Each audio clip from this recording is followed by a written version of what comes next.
Hello and welcome back to the channel HardReset.Info, and today I'll show you how to apply coupons on AliExpress. So open AliExpress application on your device and go to whatever item that you want to purchase. For example, this one.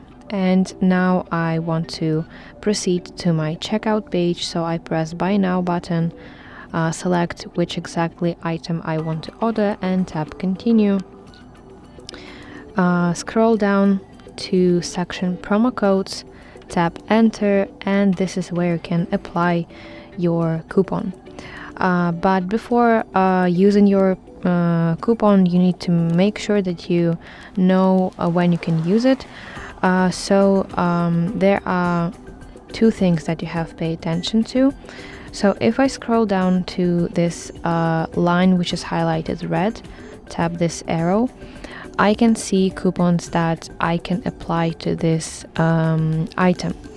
So the first thing that you have to pay attention to is minimum purchase amount.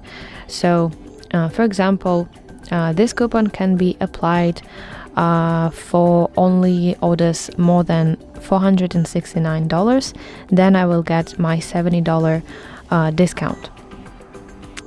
And the second thing is that all coupons have their validity term. So this coupon is active until August 27. That were the main points on how to apply coupons on AliExpress, and if you find this video helpful, please like it and subscribe to our channel to see more content like this.